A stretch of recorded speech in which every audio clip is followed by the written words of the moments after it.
Salut la compagnie, c'est Jules Melon et aujourd'hui dans la Procédé Critique, ça y est, j'arrive enfin au bout de ma rétrospective Scary Movie et j'en ai bavé parce que si le premier était fort sympathique, toujours vraiment cool à revoir, même si évidemment on vieillit, on grandit, tout ce que vous voulez, le 2 fut une épreuve à vraiment redécouvrir, le 3 ça allait, le 4 c'était la catastrophe, mais quid de Scary Movie 5 sorti plusieurs années après, 2013 quand même, voilà, et qui était jugé comme le pire des 5, réalisé par Malcolm D. Lee, qui est le cousin de Spike Lee, et qui a commis par la suite le très mauvais Space Jam 2. Voilà, et en plus, bon, toujours scénarisé, enfin, si on peut dire scénarisé, disons écrit, avec des gros guillemets, des sketchs, si on peut appeler ça des sketchs, par David Zucker et Pat Proft, qui commençait déjà à être un petit peu has-been, même une petite dizaine d'années avant, voilà. Par contre, au casting, non, il n'y a plus Anna Faris. Enfin, même, techniquement, il n'y a plus personne, mais si, parce que reviennent quand même dans des rôles différents, Charlie Sheen, qui se joue plus ou moins lui-même, et Simon Rex. Voilà.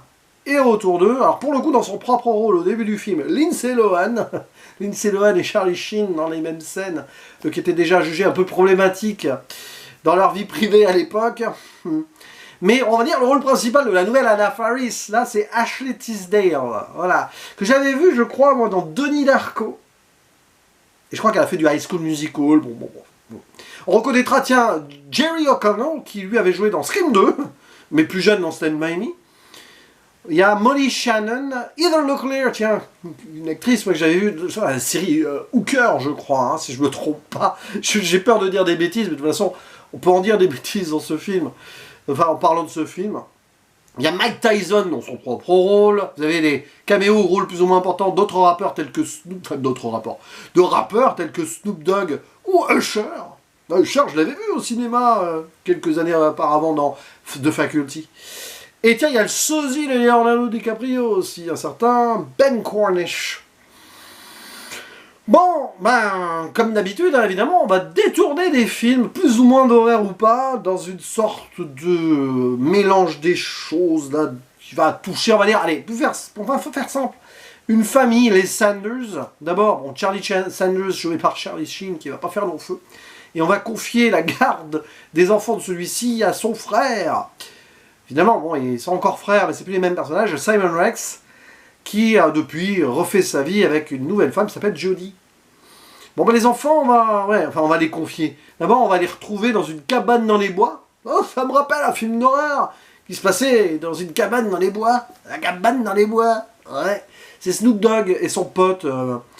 J'ai oublié le nom du gars qui est avec lui, qui est connu, Mac Miller aussi, voilà.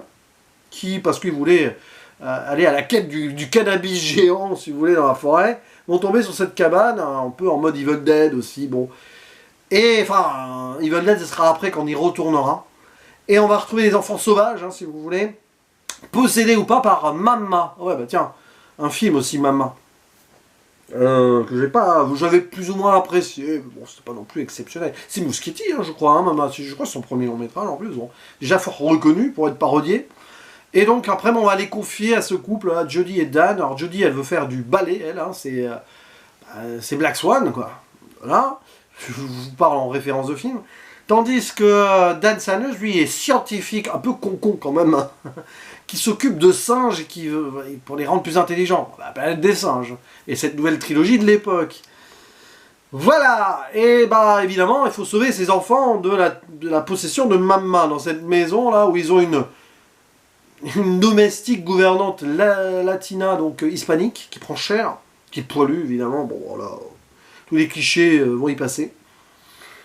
Et il va se passer des trucs en mode Paranormal Activity aussi. Et on va entrer dans des délires à l'Inception ou à 50 Shades of Grey. C'est complètement lénifiant comme film.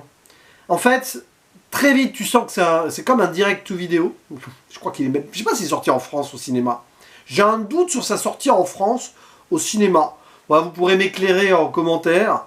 Mais c'est complètement, on sent le truc ultra méga forcé. Il n'y a aucune idée de mise en scène pour bien mettre en place les sketchs d'ailleurs. C'est très pauvre là-dessus.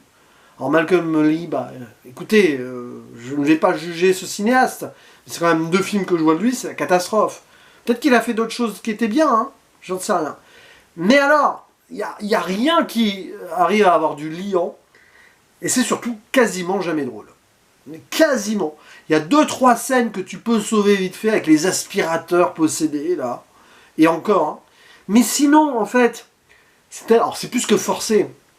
Il y avait déjà ce problème de répétition ou de trop long dans le rythme dans le précédent. Un peu dans le 3 aussi, quand même, hein. Mais là, alors, on reprend le pire du 2, pour faire encore largement pire. Dans aucune gestion des timings, des raccords, des trucs qui vont être des punchlines qui vont fonctionner d'une scène à l'autre. Non, c'est juste une succession de choses qui sont à 90% pas drôles. Voilà. On va rire 2-3 fois, avec les singes vite fait, mais même vite fait, parce que tout ce qui peut fonctionner, on a l'impression que c'est écrit par des gamins de primaire. Et quand ça marche pas, on est dans le vulgaire gratuit. C'est même ni gênant ni drôle. Enfin, ça en devient gênant, mais bon, il y a quand même des trucs avec les animaux et les enfants dans le film. On peut même pas rire de ça, en fait. Premier degré. J'ai un humour très large, hein. Je peux apprécier l'humour noir et un petit peu dur, et voilà, bon, quand il y a une écriture derrière, on peut se laisser prendre. Mais là, ça a l'air 100% gratuit. 100% trash pour faire trash. Ridicule. Même pas osé, du coup. Profondément nul. Alors, la scène d'introduction en tant que telle fonctionne, mais quand on sait derrière le malaise autour de Charlie Sheen, les problèmes d'alcool et de drogue, alors après, on a appris les accusations comme quoi il aurait abusé de Corey Haim, vous savez, ce jeune acteur. Bon, je sais pas où ça en est cette histoire. Il y a Lindsay Lohan qui multipliait les arrestations pour alcool et drogue, qui a, après coup d'ailleurs, a réfuté le mouvement MeToo, sachant qu'on sait qui produit ce film. Hein. Bon, on le sent, le terrible malaise, la globale quand même, que ça pue un peu, quoi, hein, tout ça. Bon, et Mike Tyson et tout. Alors Tiger Woods prend cher. Bon, et là, il vient pas faire de l'autodérision, Tiger Woods. Hein. Bon, il y a une scène improbable comme ça, où il y a tout qui sort du vagin de la femme, enfin, n'importe quoi. Alors évidemment, on va verser vers le côté un peu raciste, mais, oh là là, attention, mais non, et c'est nul. Voilà. Quand on sait que, bon, depuis Zucker, il y a des prises de position un peu borderline, aussi, bah, ce film sent vraiment mauvais, quoi. Enfin, pour plein de raisons. Mais il n'y a rien, enfin voilà, ça succession de tentatives de référence. Bon, il y a des trucs, en plus, je suis complètement passé à côté, parce que, bon, visiblement, ça essaye de faire référence au fils du masque. Je suis désolé, mais bon, essaye de parodier des trucs intéressants aussi. J'avoue, je ne sais pas. Hein. Il y a des trucs avec Honeyboubou, là, je sais pas la ref. Et ce film me paraît tellement désuet, il me paraît même plus vieillot, plus hors du temps, mais vraiment pas dans le bon sens du terme, que le précédent. Ou même le 3 et le 1, finalement, c'est celui qui a le mieux vieilli dans tout le bordel. Mais parce qu'il y avait une direction artistique, il y avait une réflexion cinématographique dans la narration. Alors le 2, ils s'étaient perdus, les Wayans, parce que j'en avais parlé dans ma vidéo, mais le problème de production, c'était trop rapide, on sent que c'était pas maîtrisé. Mais alors là, on touche le fond du fond. Et je me dis, après tout ça, comment je vais avoir l'envie de m'infliger le 6. Que ce soit au cinéma, ou plus tard en rattrapage, parce que ça risque de tomber sur une semaine où ça va commencer à être compliqué pour moi par rapport à donc pas mal de choses, que ce soit des conseils de classe et autres convocations du bac.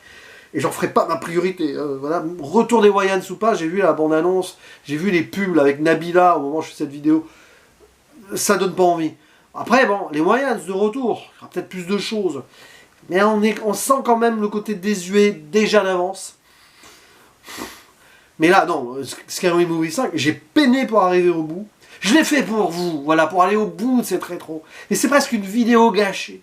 Moi qui, de jour en jour, parle de films divers et variés, et je fais en sorte que ce soit souvent des films intéressants, connus ou pas, de diverses époques et tout. Mais alors, parler d'un tel navet, c'est peut-être le pire film que j'ai traité dans l'histoire de ma chaîne. À une époque, on avait fait Cinéman en duo avec Nico Ciné, des cochonneries comme ça, mais au moins, voilà, c'était pour le délire. Mais là, en solo, je me sens vraiment seul, plus que jamais. Donc je compte sur vous, là, en commentaire, pour me dire si vraiment vous avez quelque chose à retenir de ce film-là. Si vous y avez cru, s'il y a quelque chose que vous avez apprécié, ou si, comme moi, vous vous êtes écroulé devant. Voilà, toutes ces scènes horribles avec les animaux, avec la gouvernante. C'est affreux, tout ça. C'est horrible. C'est horrible. Voilà. Que dire de plus? Ben, merci de m'avoir écouté. Merci d'avoir partagé ma souffrance sur donc ce Scary Movie 5, qui est évidemment le pire de tous. Pourtant avec le 4 on avait mis la barre très basse. Et que le 2 c'est pas terrible. Finalement, bah, je sauverai quand même le 3 et puis le 1, bah, vous voyez que le 1 à la rigueur de toute façon, vu que c'est les Wayans qui vont s'en occuper, qu'ils ont plus ou moins renié le 2, si vous ne savez pas quoi faire là, que vous voulez voir le 6, refaites-vous juste le 1. Voilà, c'est tout. Je pense que ça suffira. Et maintenant, bah, il ne me reste plus qu'à vous dire à la prochaine pour des films plus intéressants. J'espère en tout cas. Ciao!